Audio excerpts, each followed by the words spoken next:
جب ایک عربی مرد اپنے ساتھ ایک عورت کو گھسیٹتا ہوا لایا تھا۔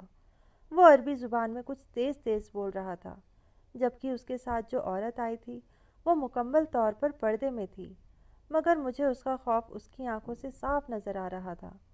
میں نے ایک عربی پولیس والے کو بلایا جو تھوڑی بہت اردو بھی جانتا تھا۔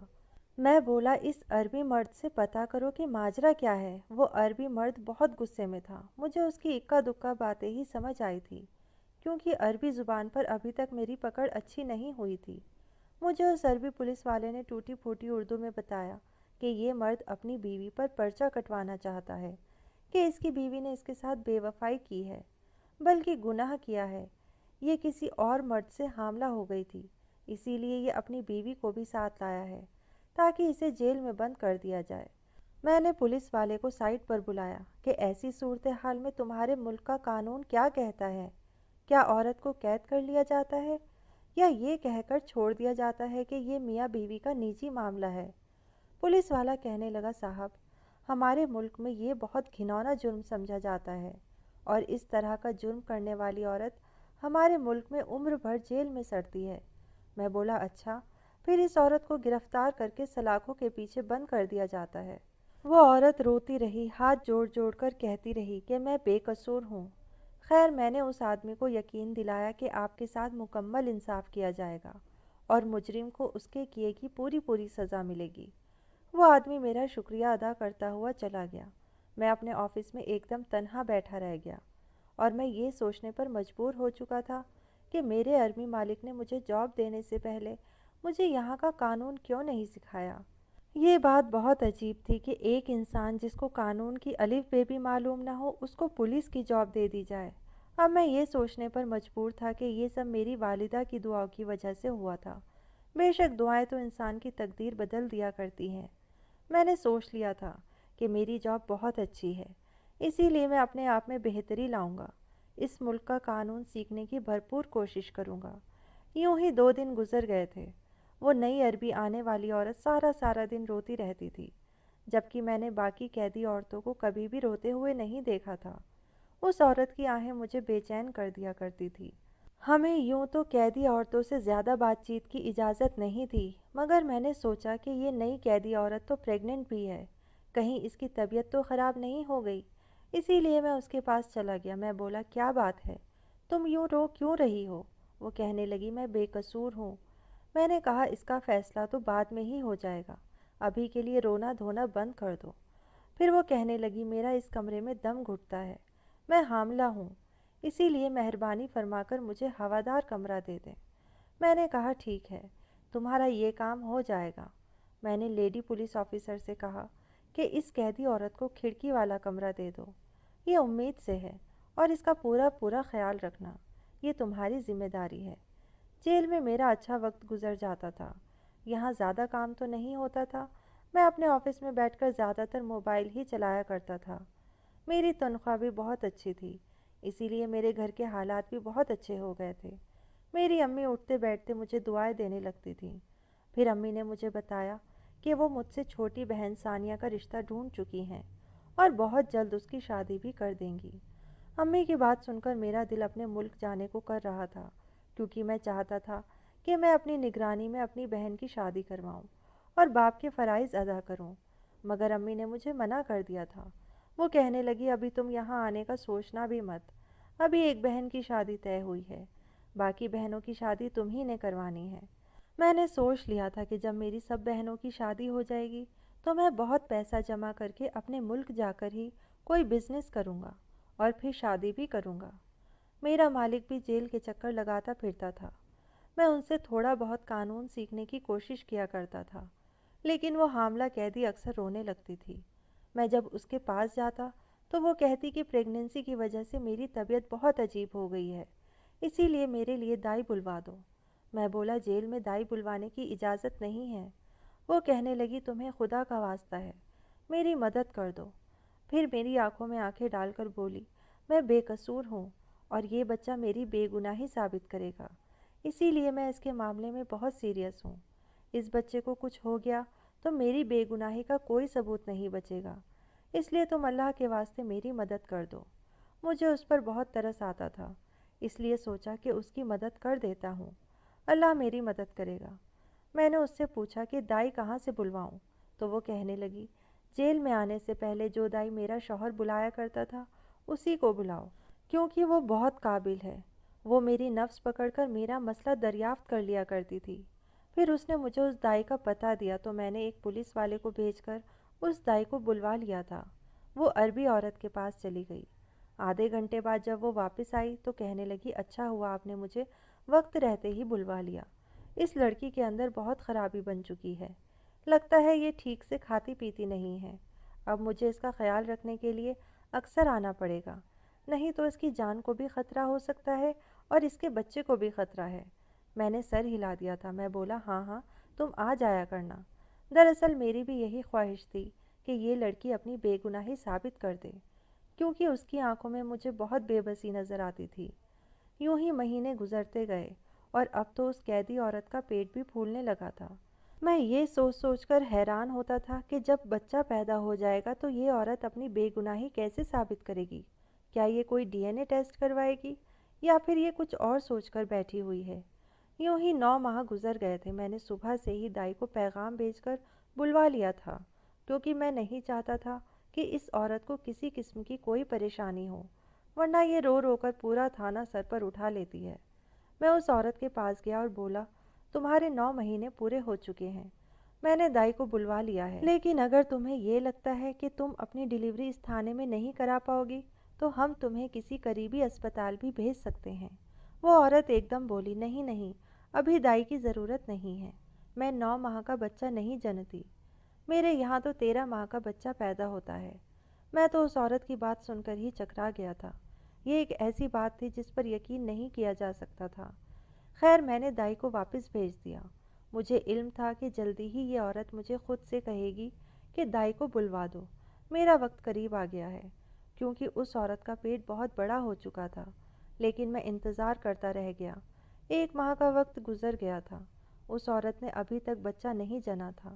اب تو مجھے بھی تجسس ہونے لگا تھا کہ یہ جو لڑکی کہہ رہی ہے کیا وہ سچ ہے؟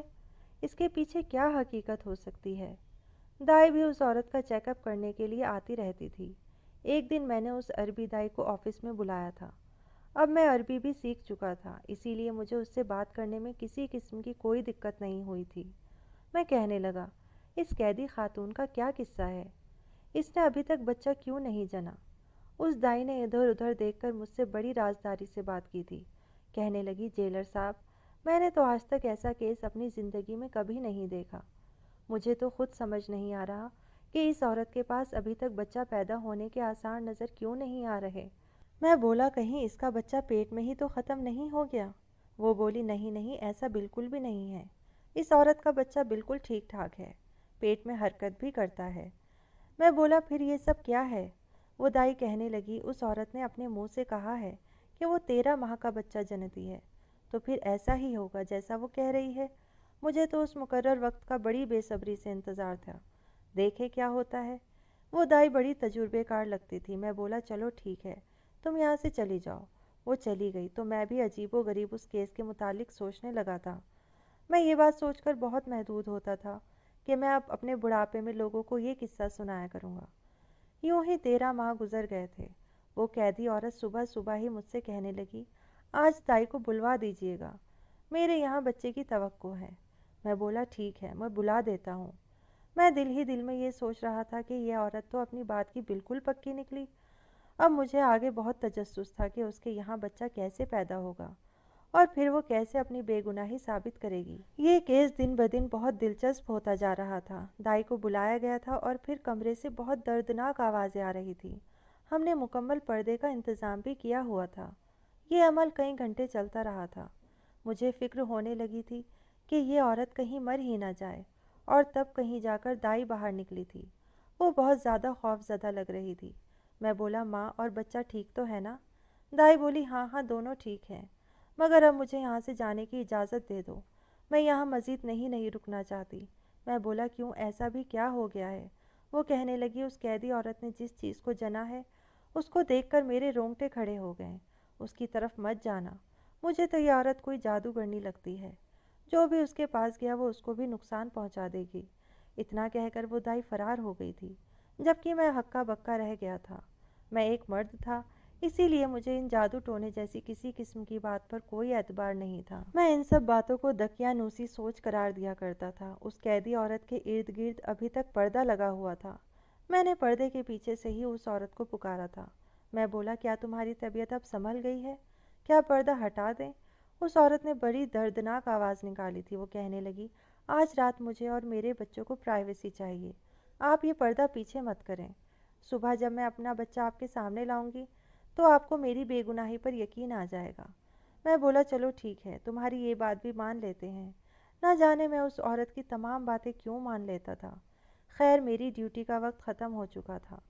میں اپنے سبھی پولیس والوں کو کہہ کر آیا تھا کہ آج کی رات یہ پردہ پیچھے مت کرنا۔ وہ عورت ذات ہے، نہ جانے کس حال میں ہوگی، کیونکہ دائی نے بتایا تھا کہ اس کی ڈیلیوری میں بہت پریشانی آئی تھی۔ میں اپنے فلیٹ پر واپس آ گیا تھا۔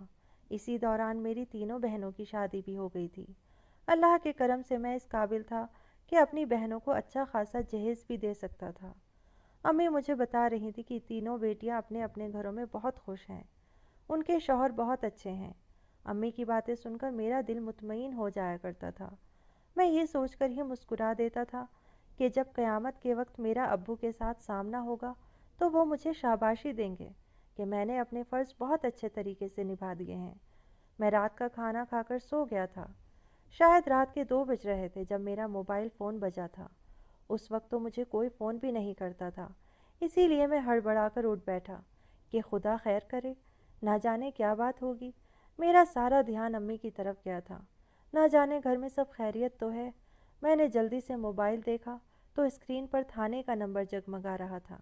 میں نے جلدی سے فون اٹھایا تو لڑکا کہنے لگا، وہ قیدی عورت جس نے کل بچہ جنا تھا وہ تھانے سے فرار ہو گئی ہے اور اپنا بچہ بھی ساتھ لے گئی ہے۔ آپ جلدی سے تھانے پہنچے۔ اگر وہ عورت ہمیں نہ ملی تو یہ بات یاد رکھیے گا، آپ کے ساتھ ساتھ ہم بھی مریں گے، ہمیں بچانے والا کوئی نہیں ہوگا۔ صبح سے پہلے پہلے وہ عورت ہمیں مل گئی تو ہم سب بچ جائیں گے، نہیں تو پھر ہمارا حال اللہ ہی جانے کیا ہوگا۔ میں اس کی بات سن کر بہت ڈر گیا تھا۔ میں بولا، تم بے فکر رہو، میں ابھی تھانے پہنچتا ہوں۔ میں تھانے پہنچا تو سب ڈرے ہوئے تھے، سب میری ہی طرح غریب پریوار سے کام کی تلاش میں آئے ہوئے لڑکے تھے۔ میں نے ان کو دلاسا دیا اور بولا، اس عورت نے آج ہی بچے کو جنم دیا ہے، وہ زیادہ دور نہیں گئی ہوگی، ہم اسے ڈھونڈ لیں گے۔ خیر، میں نے اس کے کمرے کا جائزہ لیا تو یہ دیکھ کر حیران رہ گیا تھا کہ اس نے بڑی مہارت سے کھڑکی کو دیوار سے الگ کیا تھا اور پھر وہ فرار ہو گئی تھی۔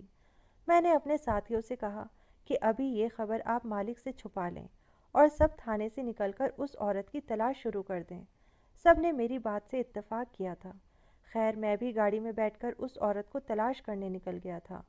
وقت ہمارے ہاتھوں سے سرکتا جا رہا تھا۔ فجر کا وقت ہو گیا تھا۔ میں شدید بے چین تھا کہ اب ہمارے ساتھ کیا ہوگا، اور تبھی مجھے سڑک کے کنارے 2 بوڑھی عورتیں نظر آئی تھیں۔ وہ کمر جھکا کر چلتی تھی اور ان دونوں نے ایک دوسرے کا ہاتھ پکڑا ہوا تھا۔ مجھے ان پر ترس آ گیا کہ وہ نہ جانے کون ہے اور کہاں جا رہی ہیں۔ سعودی میں یہ رواج تھا کہ ہر عمر کی عورت پردہ کرتی تھی۔ ان دونوں عورتوں کے چہرے بھی پردے میں چھپے ہوئے تھے۔ میں نے گاڑی ان کے سامنے روک دی اور کہنے لگا، آپ کہاں جا رہی ہیں؟ آ جائیں، میں آپ کو منزل تک پہنچا دوں۔ ان عورتوں نے انکار کر دیا۔ جب میں نے اصرار کیا تو ان میں سے ایک عورت نے آنکھ اٹھا کر دیکھا۔ یہ آنکھیں میں بہت اچھے طریقے سے پہچان سکتا تھا۔ میں جلدی سے گاڑی سے اترا اور پستول دکھا کر دونوں کو گاڑی میں بیٹھ جانے کو کہا۔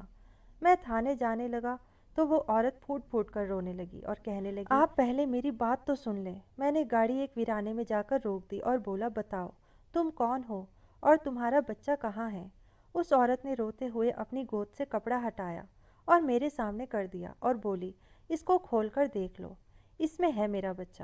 میں نے جلدی سے وہ کپڑا کھول کر دیکھا تو میری آنکھیں تو پھٹی کی پھٹی رہ گئیں۔ میں بولا، یہ کیا ہے؟ مجھے اپنی ساری حقیقت بتاؤ۔ وہ لڑکی کہنے لگی، ہم عربیوں میں یہ رواج ہے کہ ہم لڑکیوں کی شادیاں بہت کم عمر میں کر دیتے ہیں، بس لڑکا امیر ہونا چاہیے، پھر چاہے وہ لڑکا باپ کی عمر کا بھی ہو تو بھی کوئی اعتراض نہیں کیا جاتا۔ میری شادی بھی فقط 16 برس کی عمر میں کر دی گئی تھی۔ جس سے میری شادی ہوئی وہ آدمی بہت زیادہ امیر تھا، مگر اس کی عمر 55 سال کے لگ بھگ تھی۔ اس نے میرے باپ کو اس شادی کے لیے اچھا خاصا معاوضہ دیا تھا۔ وہ میرے ساتھ صرف 3 مہینے ہی خوش رہا اور پھر اس نے میری چھوٹی بہن کو دیکھ لیا تھا۔ وہ تو تھی بھی فقط 14 برس کی۔ وہ مجھ سے جان چھڑوا کر اس سے شادی کرنا چاہتا تھا، لیکن اگر وہ مجھے طلاق دیتا تو اس کی آدھی جائیداد میرے نام منتقل ہو جاتی اور طلاق کے بغیر وہ میری سگی بہن سے شادی نہیں کر سکتا تھا۔ پھر اس نے مجھ پر بدکاری کا الزام لگا دیا اور مجھے اس جیل میں لا کر بند کر دیا۔ یہاں میرے جیسی اور بھی بہت سی عورتیں بند ہیں جن سے میرے شوہر نے پہلے نکاح کیا مگر بعد میں طلاق دے دی۔ تم جانتے ہو یہ میرے شوہر کی نجی جیل ہے، یہ کوئی سرکاری جیل نہیں، اور تم سب اس کے ملازم ہو، سرکار کے نہیں۔